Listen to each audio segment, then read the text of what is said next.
जैसे धूप का अस्तित्व तभी महसूस होता है जब छाया होती है, वैसे ही असली और नकली का आपस में गहरा संबंध है। छाया तभी अस्तित्व में आती है जब प्रकाश होता है। बिना प्रकाश के छाया का कोई अस्तित्व नहीं होता। ठीक उसी प्रकार जैसे असली के बिना नकली का कोई महत्व नहीं। यह सिद्धांत जीवन के कई पहलुओं पर लागू होता है, विशेष रूप से आत्मा और सत्य के संदर्भ में। आत्मा को सत्य या परम सत्य कहा गया है। इसका मतलब यह है कि आत्मा कोई सच्ची और मौलिक चीज़ है, और जब असली सत्य मौजूद होता है तभी उसके विरोध में झूठ और भ्रम भी खड़े होते हैं। ये विरोधाभास ही नकली और असली के बीच का संबंध स्थापित करता है। आज के समाज में आत्मा के नाम पर कई तरह के भ्रम फैलाए गए हैं। विभिन्न प्रकार की मान्यताएं और विचारधाराएं हमें सिखाई जाती हैं, और बिना इस बात की जांच पड़ताल किए कि उनमें कितनी सच्चाई है, हम उन पर विश्वास कर लेते हैं। इन झूठी धारणाओं का इतना व्यापक प्रचार हो चुका है कि नकली बातें भी सच की तरह पूजी जाने लगी हैं। समाज में नकली सत्य को महिमा मंडित करने की प्रक्रिया आज के दौर की एक बड़ी समस्या बन गई है। हमारे ऊपर जिम्मेदारी है कि हम अपने विवेक का उपयोग करें, अपने विचारों को जागरूक करें और सच्चाई और वास्तविकता का अनुसरण करें। सच्चाई को समझने का प्रयास हमें नकली धारणाओं और झूठी मान्यताओं के जाल से बचा सकता है। इसके लिए यह महत्वपूर्ण है कि हम असली और नकली के बीच का अंतर पहचानें और केवल उस सत्य को अपनाएं जो वास्तव में मूल्यवान और वास्तविक है। अब आइए आज के इस सत्संग में हम बात करते हैं कि आत्मा क्या है।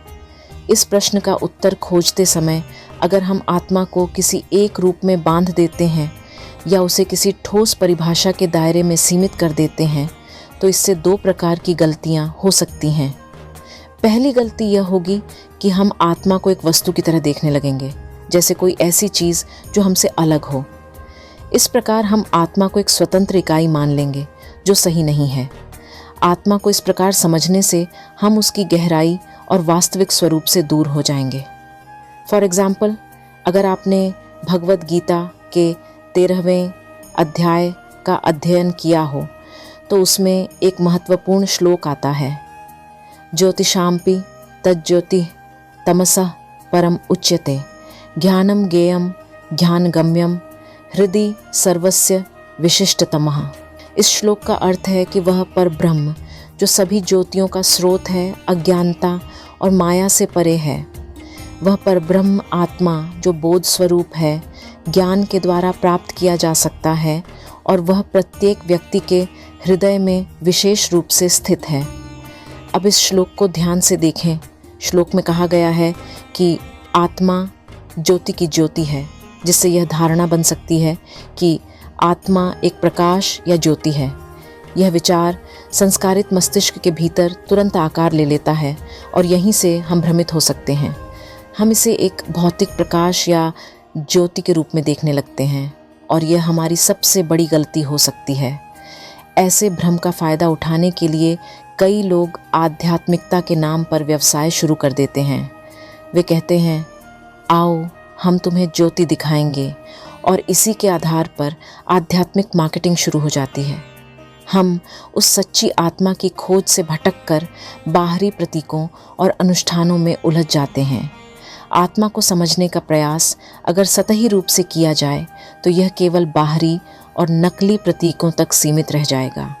आत्मा को न तो किसी रूप में बांधा जा सकता है और न ही इसे किसी भौतिक वस्तु के रूप में देखा जा सकता है।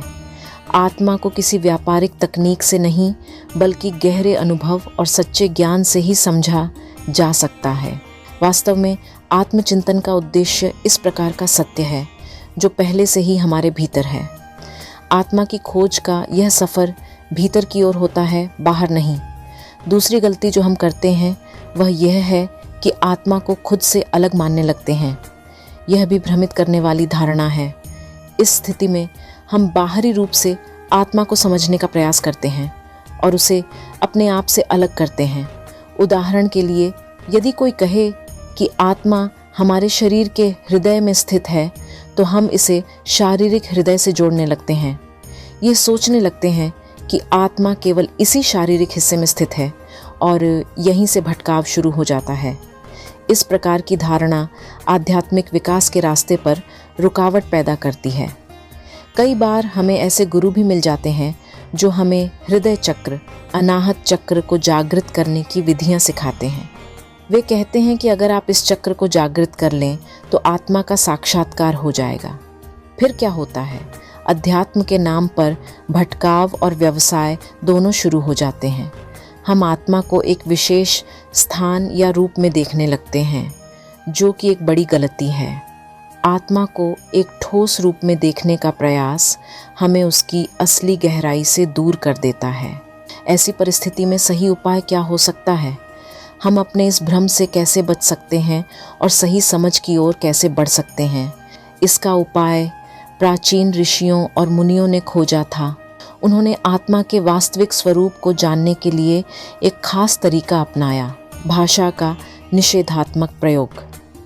इसका मतलब यह है कि आत्मा को यह कहकर परिभाषित नहीं करना चाहिए कि वह क्या है, बल्कि यह कहना चाहिए कि वह क्या नहीं है। इस प्रक्रिया को नेति नेति कहा जाता है, जिसका अर्थ है यह नहीं है, वह नहीं है।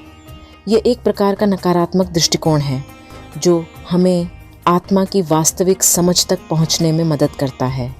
आइए अब इस निषेधात्मक पद्धति को गहराई से समझते हैं। उपनिषदों और वेदांत शास्त्रों में इस प्रकार की भाषा का कई बार उपयोग किया गया है। इस पद्धति का उद्देश्य है आत्मा को किसी एक विशेष रूप में न देखकर उसकी गहराई को समझना।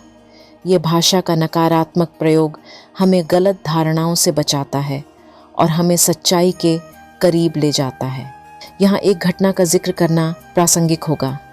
मेरे गुरुजी बताते हैं कि वो कई साल पहले मध्य प्रदेश के बनखेड़ी नामक स्थान पर एक जंगल के किनारे स्थित एक छोटे से गणेश मंदिर में साधना कर रहे थे। वहाँ पानी के लिए केवल एक हैंड पंप था जो अचानक खराब हो गया। जंगल के रक्षक ने हमारी मदद के लिए एक मैकेनिक को बुलाया। जब वह हैंड पंप को ठीक कर रहा था, उसी समय हम सब बैठकर सत्संग कर रहे थे। वॉचर ने मैकेनिक से पूछा, परमात्मा क्या है? इस पर मैकेनिक ने उत्तर दिया, जो किसी का भी विषय नहीं बनता, वही परमात्मा है। यह उत्तर सुनकर हमें आश्चर्य हुआ, क्योंकि एक साधारण मैकेनिक के मुख से इतनी गहरी और सटीक वेदांत की बात निकली। यह घटना भाषा के निषेधात्मक प्रयोग का उत्कृष्ट उदाहरण है। जब हम कहते हैं कि परमात्मा या आत्मा वह है जो किसी का विषय नहीं बन सकता, तो यहाँ नहीं शब्द महत्वपूर्ण हो जाता है। यह नकारात्मक तरीका हमें किसी ठोस धारणा में बंधने से बचाता है और आत्मा की गहराई को समझने में मदद करता है। इस तरह निषेधात्मक भाषा का प्रयोग हमें भ्रम और गलत धारणाओं से दूर रखता है और हमें सच्चाई के करीब ले जाता है। कृपया इस बात को समझें कि जो कुछ भी हम जान सकते हैं या अनुभव कर सकते हैं, वह आत्मा नहीं हो सकती। अब इसका क्या अर्थ है? इसका अर्थ यह है कि आत्मा को समझने का हमारा तरीका सही नहीं हो सकता अगर हम उसे किसी भौतिक रूप में परिभाषित करने का प्रयास करें। इस प्रकार जब हम आत्मा को किसी ठोस रूप में नहीं बांधते और यह नहीं वह नहीं की पद्धति से आत्मा को समझते हैं, तब हम सतही धारणाओं और झूठे आध्यात्मिक प्रतीकों से ऊपर उठते हैं। इस दृष्टिकोण से आत्मा की गहराई को पहचानने में हमें दो बड़े लाभ मिलते हैं। पहला है धार्मिक और आध्यात्मिक भटकाव से बचाव। अगर कोई आपसे कहे कि आओ यह विधि सीखो और तुम्हें आत्मा का दर्शन होगा, तो आप उसे मुस्कुराते हुए इनकार कर सकते हैं। आप कह सकते हैं, तुम ही करो आत्मा का दर्शन, तुम ही देखो ज्योति। इस प्रकार आप उन भटकावों और धोखों से बच सकते हैं जो आत्मा के नाम पर फैले हुए हैं। और दूसरा है वास्तविक स्वरूप की पहचान। दूसरा बड़ा लाभ यह है कि हम अपने वास्तविक स्वरूप को पहचान सकते हैं। हम ये समझ सकते हैं कि जो कुछ भी हम देख सकते हैं, अनुभव कर सकते हैं, वह हमारा असली स्वरूप नहीं है। इसे समझने के लिए हमें अपने भीतर गहरे उतरने की आवश्यकता है। अब हम अपने शरीर पर ध्यान दें और सोचें कि क्या आप इस शरीर को यह कहकर संबोधित करते हैं या नहीं। निश्चित रूप से करते हैं। दिन भर में कई बार ऐसा होता है। बुजुर्ग लोग अक्सर यह कहते हुए चिंता जताते हैं, अब यह शरीर साथ नहीं दे रहा। इस वाक्य का मतलब ये है कि वे अपने शरीर को एक बाहरी वस्तु के रूप में देख रहे हैं। आप इस शरीर को महसूस कर सकते हैं, इसे जान सकते हैं, लेकिन जो इसे जान रहा है वह आप यानी मैं है।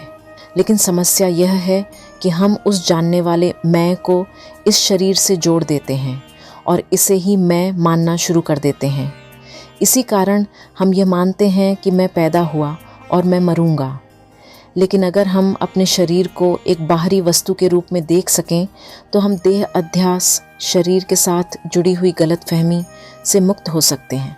ओशो से एक बार किसी विदेशी जिज्ञासु ने पूछा, आपने इतनी सारी साधनाएं बनाई हैं, इनमें से सबसे सरल कौन सी है? ओशो ने उत्तर दिया, सबसे सरल साधना यह है कि इस शरीर को तीसरे व्यक्ति की तरह देखो। इसका मतलब यह है कि अपने शरीर को ऐसे देखना जैसे हम किसी और का शरीर देख रहे हों। जैसे हम किसी अन्य व्यक्ति के शरीर को देखते हैं, वैसे ही अपने शरीर को देखें। आपने व्याकरण में पढ़ा होगा, पहला पुरुष, दूसरा पुरुष और तीसरा पुरुष। तीसरा पुरुष हमेशा हमसे भिन्न होता है। इसी प्रकार जब हम अपने शरीर को तीसरे व्यक्ति की तरह देखना शुरू करते हैं तो हम शरीर से जुड़ी हुई मैं की भावना से दूर हो जाते हैं। ओशो की सचिव मान योग लक्ष्मी इसी विचारधारा का अनुसरण करती थीं। वे अपने शरीर को तीसरे व्यक्ति की तरह संबोधित करती थीं, जैसे वह कहती, लक्ष्मी ने यह किया, लक्ष्मी ने वह किया। उन्होंने इस विचारधारा को अपने जीवन में इतना गहरा उतार लिया था कि उन्होंने अपने शरीर को खुद से पूरी तरह अलग मान लिया था। अष्टावक्र गीता में अष्टावक्र मुनि ने राजा जनक से कहा, चेष्टमानम शरीरम स्वम पश्यत्यन्य शरीरवत। अर्थ, जो अपने शरीर को दूसरे के शरीर की तरह देखता है वह स्तुति और निंदा में उलझता नहीं है। यह श्लोक हमें यह समझाने की कोशिश करता है कि अगर हम अपने शरीर को बाहरी वस्तु की तरह देखें तो हम शरीर से जुड़े हर प्रकार के बंधन से मुक्त हो सकते हैं। यह दृष्टिकोण हमें देह अध्यास से मुक्ति दिलाने का मार्ग दिखाता है। वेदांत शास्त्रों में नेति नेति, यह नहीं वह नहीं की प्रक्रिया का उल्लेख मिलता है, जिसमें कहा गया है कि मैं शरीर नहीं हूँ, मैं मन नहीं हूँ, मैं बुद्धि नहीं हूँ। ये भाषा का निषेधात्मक प्रयोग है जो हमें आत्मा की गहराई को समझने में मदद करता है। आत्मा को किसी एक रूप में देखने का प्रयास करने से बेहतर है उसे किसी भी रूप में न बांधना। अब हम यह समझ चुके हैं कि आत्मा का सही स्वरूप क्या है। आत्मा को किसी विशेष रूप में न देखकर यह समझना कि आत्मा क्या नहीं है, असली सच्चाई को सामने लाता है। ये भौतिक संसार के बंधनों से हमें मुक्त करता है और हमारे अस्तित्व के असली स्वरूप की पहचान कराता है। आत्मा का संबंध बाहरी दुनिया से नहीं बल्कि हमारे अंदर की उस गहराई से है जो किसी भी रूप में परिभाषित नहीं की जा सकती। वास्तव में आत्मा और हमारा मैं एक ही है। आत्मा और मैं में कोई भिन्नता नहीं है। यही सबसे गहरी सच्चाई है जिसे समझने की आवश्यकता है।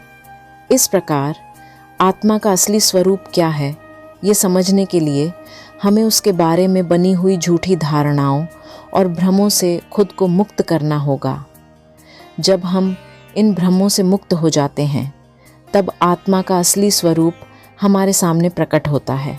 यह समझना कि आत्मा कोई बाहरी वस्तु नहीं है बल्कि हमारा आंतरिक सत्य है, आत्मबोध की सबसे महत्वपूर्ण प्रक्रिया है।